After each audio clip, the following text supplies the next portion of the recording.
Spanish town down in Montego Bay. Well, oh, Caribbean dreams in the making, steel and stone never breaking. From the San Francisco we elevate, design Jamaica dominate.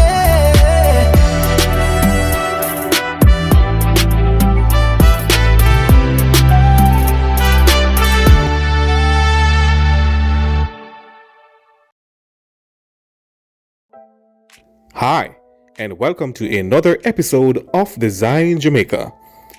In this video, we take a look at the US-based Adopt a Highway initiative and whether or not it could work for us here in Jamaica.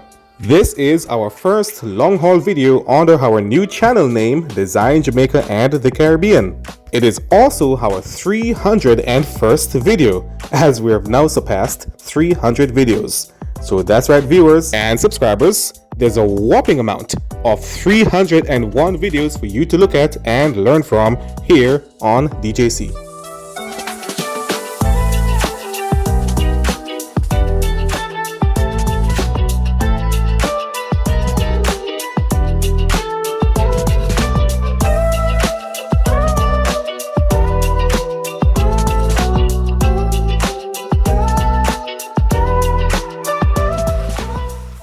Have you ever noticed that here in Jamaica, we have a culture which I personally find to be a very bad habit of building things but lacks maintenance thereof? Which means that we love to build things. Oh yes, we love to open them up, ribbon cutting and inauguration, putting our names on them and one big celebration, whether it be a highway, a building, a school, what of you? We love to build and celebrate new things. Yes, we build them and then we have a big inaugural celebration, declaring them open to the public and ready to use. But there's one big problem that I normally find that follows these ceremonial proceedings: the lack of maintenance, which means as time passes by, we don't maintain these infrastructures. Signs start falling apart, the perimeter that prevent pedestrians and animals from crossing the highway started to fall apart. Road markings started to fail without any effort of remarking them. Potholes and sinkholes started to pop up after a shower rain. Poor street lighting and poor signages. And the one that I personally have a problem with, the lack of debushing and beautification. And these phenomena tend to happen in our non-tourism parishes like Clarendon, for example. One prime example is the East-West Highway between Maypen and Williamsfield. This highway, which was opened in 2023, has not seen much maintenance since it was open to the public. Especially when it comes to debushing and poor lighting, that is a problem on this stretch of road. And I can even go deeper with a cheesy example. This stretch of road lies within Clarendon and Manchester, and not even a little welcome sign by the St. Toulouse River Bridge to tell you when you are entering Manchester from when you are entering Clarendon. And as you know, no tolls have been collecting on this stretch of road ever since it was opened due to certain disagreements between the relevant authorities that should be the operators of this highway. So one would argue for this very issue being the main reason for the lack of maintenance of this highway. But I digress. And I must emphasize that I am not just talking about our toll roads. I am also talking about our regular A-coded highways, like the Mandela highways, the Bustamante highways, the Spanish Town bypasses, the Winston Jones highways, and so on. Especially these roads, these are where we see the most lack of maintenance when it comes to our national road infrastructure. We tend to don't have this issue though when it comes to our tourism areas. Yes, so you're not going to see this issue on roads like the Northern Coastal Highway, for example, especially the section between Boscobel St. Mary and Hopewell in Hanover. As you know, most of the tourism resorts areas are located on this stretch. They even call part of it the Elegant Corridor. This prime example goes to show you that we have a very bad habit of only fixing up for foreigners but not our own people. In other words, we're frightened for the tourists them, but tend to despise our very own. Some may even go to the extent of arguing and say, government now no money for them sitting there. The government is strapped for cash. Jamaica is a poor country. And let me get a little bit political, especially if you're a party in power. Yes. You know who you may talk to. Yes. And then you start to blame the other party which was there before you. And because I do much years with them, and I do not know. Yes. And we start to play the blame game over and over and over again, which never solves the problem. But did you know that there is a way to fix this problem without burdening the pocket of taxpayers and without the government have to be scratching them head where this money will come from? In the United States, for example, and you know how much I love to talk about our neighbors up north and their infrastructure, because their infrastructure is what I really do admire so much, especially when it comes to their interstate highway network. They have an initiative called the Adopt a Highway program. What is the Adopt a Highway program? It is a public-private partnership where individuals, organizations, and businesses commit to maintaining specific sections of a roadside, usually by removing litter in exchange for recognition on a highway sign. This started in the 1980s, and the program is administered by the Department of Transportation for each state, with participants typically adopting 2-mile stretches for a 5-year period, fostering environmental stewardship, brand visibility for sponsors, and freeing up public funds for road maintenance. How it works: first, there's adopting the highway. Groups or businesses adopt a designated stretch of highway, often a 2-mile stretch. When it comes to maintenance, volunteers commit to keeping their adopted section clean, typically by removing litters and graffitis, vegetation management, and tree and wildflower planting. You would then be recognized with a sign featuring the name of the adopting group or sponsor, which would normally be placed on that particular stretch of roadway for the adopted period. The volunteering sponsors can be a business or a rich family. It can even be a church organization or a university, just to name a few examples. The long-term benefits of this initiative is reducing the negative impact on the environment, community engagement, brand visibility, and cost savings.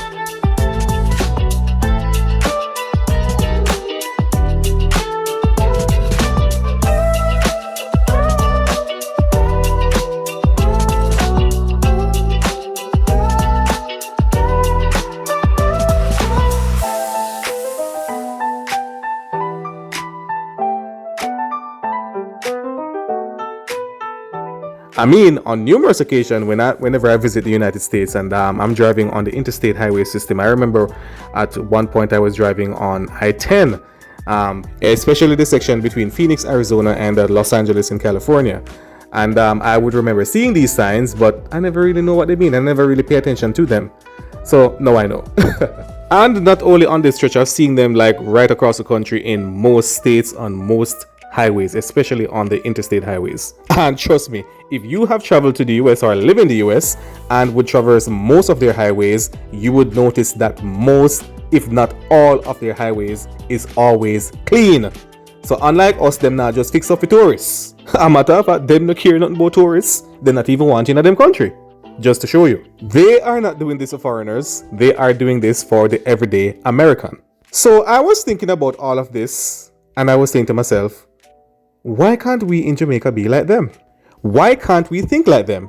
Especially for the United States, which is like 300 times larger than our little piece of rock in the middle of the Caribbean Sea that we call home. And if they can do it for their massive geography, why can't we do it for our little but Talawa piece of island? I mean, we are a small nation. I mean, we are just the same size as the state of Connecticut. And I'm very sure that we here in Jamaica don't have the volume of roadways like they do in Connecticut. I mean, no, we're going to start out by saying, hey, you can't do America a first world country. We don't have the resources where them have. Jamaica is a poor country. Which I certainly do agree. Yes, America is a first world country and we are a third world country. And yes, we do not have the volume of resources that they have. So certainly, both countries are not on the same level financial wise. They are two different species in their own lane. But remember, no, this is not an initiative where government will be spending taxpayers' money to do this. It is coming straight from sponsorship, and as you know, the average Jamaican no have them type of money there to do these type of things. So I am not expecting that Miss Brown and our little one family don't, open another in Clarendon or down in a rural Westmoreland to take up this type of responsibility. Certainly, they will not be able to afford it. So we are not talking about the average Jamaican doing this. We are talking about the same corporate entities that all them do is just sponsor science. That's all. Science. Sponsoring science. I am talking about the JMMBs, the Sagicors, the Guardian Groups, the TPD codes. Yes, them people are them yata. And not just them, the others too, the other banking and corporate institutions. That all them do is just take our money and hardly give anything back to us. Instead of just sponsoring a sign, if we can get these corporate entities to adopt a highway, this would be a game changer when it comes to maintaining our road infrastructure. For everybody, this is a win-win. And like we said before, Jamaica is not a large sovereignty, so which means it can happen. Take Mandela Highway, for example.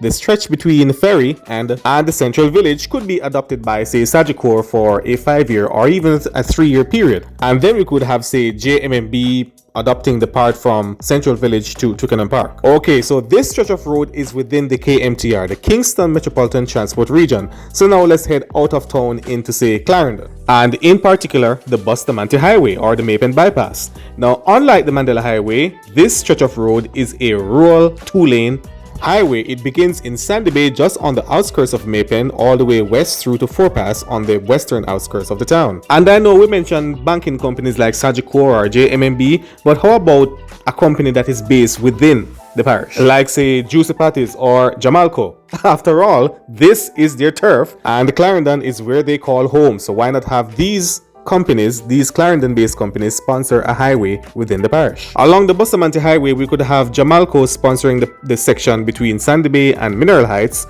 and the other section could be sponsored by Giuseppe's. That's the section between Mineral Heights and Forepaths. And because I know I'm a Clarendon born and I may come from, I want to say I'm biased, so let me get out of Clarendon and head into another parish just to show you. And this time we're heading to the far east, Portland. Now let's take the A4 road, the section between the border with St. Thomas all the way to the border with St. Mary. Portland is a wide east-west parish, so this stretch of roadway is very long, so it's gonna require quite a few companies to sponsor this stretch of road. We could have one company sponsoring the section between the St. Thomas border all the way, say, to Manchonil, then another company sponsoring the section between Manchonil and Port Antonio, another sponsoring from Port Antonio to, say, Buff Bay, and Buff Bay to the border with St. Mary. So you get the drift. So you can see how this thing could work. So with an initiative like this, we could have the government just concentrating on fixing roads while sponsorship takes care of maintenance and beautification. And I'm sure a lot of you are going to ask me, but bro, where are they going to get the equipments from?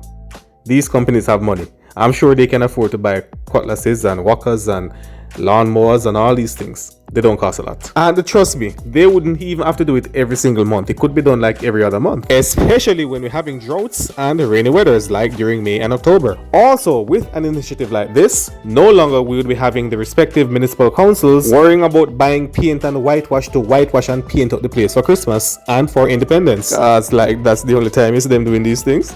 They could now shift their focus onto the townships and not so much the highways. So with something like this, you can't lose. I mean, I've seen it worked in the United States and in other countries with their road infrastructure, so I'm sure it can work for us too. Monies that government normally take to do these things could be put to more important use, like building schools, building more hospitals, and of course, repairing our aging road infrastructure. A win-win for me, a win-win for you, a win-win for all of us. This has been Design Jamaica. If you or anyone you know are about content like these and would love to see more content like this one on wide-scale development across Jamaica, please go ahead and like, share, and subscribe to DJC. Leave your comment and please turn on your post notification bell so you can be notified whenever new content like these are out showcasing massive development across Jamaica. We are so still on our goal for 2K subscribers by December 31, 2025 initiative. Don't make the new name fool you. We're still aiming for 2K by Christmas. Yes, help us to achieve that. Until next time, my wonderful viewers and subscribers, thank you for watching. Brought to you by Films by Jawade. Follow us at Films by Jawade on Facebook, TikTok, and Instagram.